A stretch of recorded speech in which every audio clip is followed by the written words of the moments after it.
반갑습니다. 독거 투자자입니다. 저는 베트남에 있는 붕따오라고 하는 곳에 있습니다. 여기는요 어디냐면요 호치민에서 한 200km 정도 떨어진 이런 동네고요. 33층에 제가 숙소를 잡아가지고 여기 머물고 있습니다. 네, 독거 투자자 역사상 이렇게 높은 데서 촬영을 해본 게 처음이고요. 33층인데 제가 약간 고소공포증이 있어서 살짝 뒤를 보면 약간 나지나치하네요. 베트남 온 지가 거의 2주 정도 됐거든요. 앞으로 한 일주일 정도 있으면 이제 한국으로 돌아가는데, 한국 돌아가기 전까지 어떤 일들이 있을지 참, 걱정이 좀 되긴 하네요. 일단 저 같은 경우는 90% 이상이 이제 미국 주식에 이제 들어가 있는 상황에서 그린란드 문제 때문에 주식시장이 일단 오늘부터 이제 한 2%대, 나스닥 같은 경우는 2%대 빠지는데, 일단 오늘 월요일 이제 저녁인데, 오늘은 장이 안 열려요. 마틴 루터 킹 데이다 보니까 장이 안 열리고, 아마 내일부터 시장이 좀 영향을 받을 것 같은데, 아까 한두 시간 전쯤만 하더라도 나스닥 선물이 한 2.2% 정도 빠졌었거든요. 그리고 국장의 그 종목들, 하이닉스라든가 이런 종목들 마이너스 7%까지 이제 아까 뭐 장 마치고 나서 이제 시장이 열리잖아요. 요즘 넥스트 뭐라고 있는 것 같은데, 그 시장도 상당히 많이 흔들리더라고요. 그래서 이게 제가 일주일 전부터 이제 그린란드 문제가 좀 심각하게 보셔야 된다고 말씀드렸는데, 이게 조금씩 가시화가 되는 느낌이 듭니다. 일단은 뭐 군사적으로는 제가 볼 때는 미국이 그린란드를 치지는 않을 거라고는 보는데, 근데 지금 분위기 봐서 점점 대립값을 올리잖아요. 유럽이 보유하고 있는 그 미국 내 자산이 10조 달러가 넘는 상태고, 이쪽도 관세를 때리게 되면은 미국에 있는 빅테크들, 여러분들이 주로 이제 투자하고 있는 종목들이 이제 빅테크 종목들일 텐데, 얘네들이 해외에서 가장 그 돈을 많이 버는 그 대륙이 바로 여기 유럽이거든요. 어떻게 해서든 제재를 받을 수밖에 없는 상황이 될 것 같아요. 그래서 뭐 그것뿐만 아니라 뭐 P&G라든가 여러 소비재 기업들도 진짜 그 유럽에서 엄청난 매출을 올리고 있는데, 이런 것들이 하나하나 이제 뭔가 외교적으로 정치적으로 이렇게 대립각을 세워가면서 점점점 미국과 유럽 간에 디커플링 된다는 거, 이게 굉장히 큰 문제고, 많은 분들 그렇게 얘기해요. 군사적으로는 게임이 안 된다고 얘기하는데 그게 중요해요. 중요한 게 중요한데, 더 중요한 게 뭐냐면 군사적으로 만약에 전쟁이 일어난다고 쳐봐요. 근데 결국 유럽이잖아요. 그럼 유럽이 어떻게 하겠어요? 미국과의 그동안 그 오랫동안의 동맹을 점점 끊어갈 거란 말이에요. 뭐 외교적인 교류부터 시작해서 문화적인 교류, 경제적인 교류 이런 것들을 끊어가고, 점점 제가 볼 때는 친중으로 갈 가능성이 높거든요. 이거는 막아야 되는데, 지금 캐나다를 보면 여러분들이 아시는 분 아실 거예요. 저희 멤버십 분들한테는 계속해서 정보를 드리는데, 캐나다가 근래 들어서 상당히 친중적인 행보를 보이고 있거든요. 대체로 보면은 이제 캐나다 자체의 그 자동차 기업이 없잖아요. 그렇다 보니까 대부분은 이제 미국에서 수입을 한단 말이에요. 또 미국 그 공장도 있어요. 이런 상황인데, 이번에 보니까 중국 기업들이 들어온 거에 대해서 문을 활짝 열었더라고요. 이게 제가 볼 때는 몇 년 안에 중국 기업들이 상당히 빠르게 캐나다 시장에 들어갈 거라고 저는 보고 있거든요. 이게 뭐냐면 점점점 미국과의 디커플링을 시작한 거예요. 이 미국과 캐나다의 그 정치적, 경제적, 문화적 모든 유대감은 상당히 크거든요. 우리나라와 미국이 혈맹이라고 하는데, 이거랑 비교가 안 될 정도로 상당히 가까운 나라인데, 근래 들어서 이제 캐나다와 미국과의 관계가 점점점 멀어지는 거는 상당히 저는 굉장히 우려스럽게 보고 있는 상황이에요. 가장 가까웠던 이웃과도 멀어지고 있는 상황이고, 어떤 분들은 그런 얘기를 하세요. 미국이 저렇게 하는 건 다 이유가 있다. 트럼프가 저렇게 하는 건 다 이유가 있다. 맞는 말씀입니다. 그동안 유럽은 특히 군사적으로 볼 때 너무 미국에 기대해 왔었고, 나토에 너무 기여를 안 했던 건 맞아요. 저는 트럼프가 하는 이야기들은 공약이 한 43개 정도 됐었거든요. 하나하나 보면서 굉장히 말이 되는 게 많다고 생각했었어요. 예를 들자면, 너무 동맹국들이 미국한테 군사적으로 기대고 있다. 이거는 문제가 있다. 맞는 얘기입니다. 그리고 경제적으로도 상당히 기대고 있는 거 맞아요. 맞는데, 지금 트럼프가 하는 이야기들은 당위성은 오르는데 방법이 문제가 된다는 거예요. 방법이 너무 급진적으로 빨리 문제를 해결하려고 하는 것도 문제고, 일단은 이제는 그 트럼프가 단임이잖아요. 단임. 이번 임기 벌써 1년이 지났습니다. 벌써 작년 1월 3일인가 6일인가에 그 당선되고 나서부터 벌써 1년이라는 시간이 지났는데, 앞으로 3년 남아있고, 사실 올해 지나서 내년 되면 레임덕 얘기가 나올 수밖에 없거든요. 지금도 레임덕 얘기가 나오잖아요. 왜냐면 지지율이 꼬꾸라졌기 때문에. 이걸 타개하려고 여러 가지 뭐 마도를 체포하거나 여러 가지 일도 지금 벌이고 있는 상황인데, 어떻게 보면 이 지금 그린란드 문제도 이제 지지율을 끌어올리기 위한 그런 이제 수작으로도 볼 수가 있을 것 같은데, 근데 트럼프가 하고 있는 이런 일련의 일들이 당위는 괜찮은데, 마두로가 얼마나 나쁜 놈입니까? 정말 많은 사람들을 죽여왔었고, 독재를 끌고 오면서 반미하면서 또 경제 제재도 받고 나라가 완전 폭삭 살짝 망해져 버려 있는 상태였는데 마두로를 이렇게 꺼낸 건 저는 박수 칠 만한 일이라고는 봐요. 근데 이게 어떻게 보면 쇼잉으로 끝날 수밖에 없는 그런 역사적인 좀 배경도 있기도 하거든요. 뭔가 이 사람이, 이 트럼프라는 사람이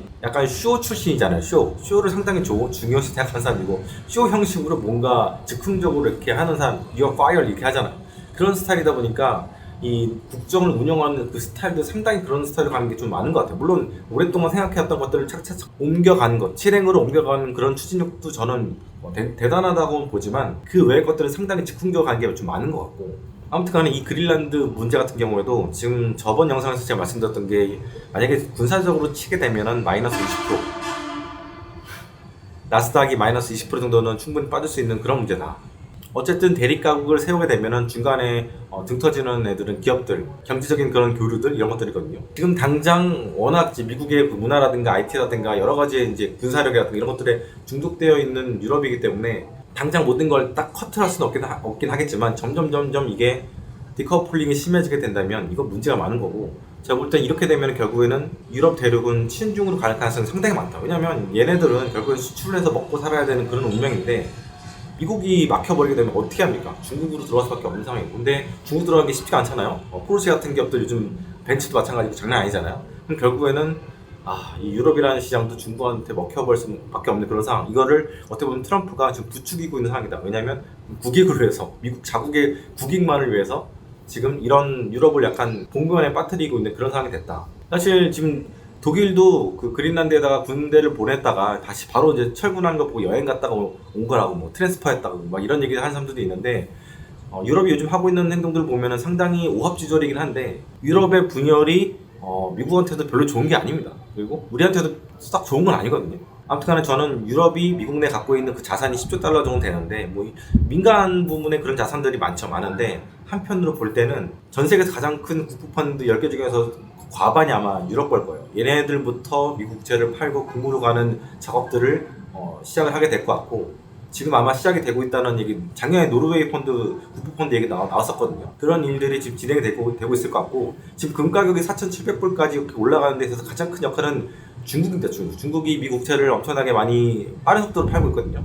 마찬가지로 제가 볼 때는 중국만이 그 금 가격이 올라가는데 수급에 있어서 큰 역할을 했다기보다는 유럽에 있는 애들도 역할을 했을 거라고 저는 추측을 하고 있습니다. 아무튼 유럽이 지금 오합지졸의 모습을 보이지만, 이혼을 해야겠다 결심을 하게 되면은 돌이키기가 쉽지 않을 것 같다는 생각이 들고, 저는 일주일 전부터 이 얘기를 드렸고 현금을 조금씩 마련하고 있는데, 물론 마이크로소프트만 조금 팔고 있는 상황인데, 오늘은 시장이 안 열리니까 내일은 좀 더 비중을 좀 더 많이 줄여야겠다는 생각을 좀 하고 있어요. 이번 사태 같은 경우에는 예전 같은 경우는, 작년 같은 경우는 한 달 정도의 큰 충격이 있었잖아요. 그 관세 전쟁 있을 때 3, 4월 달 이렇게, 그리고 바로 이제 올라왔는데, 이번 사건 같은 경우에는 한두 달짜리가 아닌 것 같아요. 어떻게 보면 지정학적으로 전 세계의 뭔가 균형이라는 게 깨져버린 거거든요. 이거는 그냥 뭐 베네수엘라라고 하는 전 세계에서 경제 규모로 볼 때 0.1%도 안 되는 나라의 수장을 이렇게 뽑아내는 거랑, 뭐 아프가니스탄이라든가 이란이라든가 이런 조그만 나라들, 아니 뭐 조그만 나라 아니지 뭐 어쨌든 이런 쪽들을 공격하는 거랑은 좀 차원이 다른 문제예요. 적성국들을 공격하는 문제는 그렇게 큰 문제는 안 되는데, 이 우방국들을 공격하는 거, 아니면 군사적으로든 경제적으로든 이렇게 공격하는 거는 제가 볼 때는 상당히 큰 파장이 있을 것 같다라고 생각이 들고요. 저는 진짜 트럼프가 미국이 그린란드를 갖고 싶다면은 그냥 한 1조 달러 정도를 덴마크에 보내거나 아니면 그린란드에 보내서 그냥 사버리면 된다고 생각해요. 이거를 공짜로 그냥 먹어버리려고 하니까 거기서 문제가 생기는 거지. 만약 처음부터 우리가 그린란드를 매입하겠다, 1조 달러 정도 내야겠다 이렇게 했다면은 이렇게까지 문제가 안 되거든요. 사실 그 미국의 역사를 보게 되면은 처음에는 동부 13개 주부터 시작을 했잖아요. 독립하고 나서부터. 근데 그 뒤부터 점점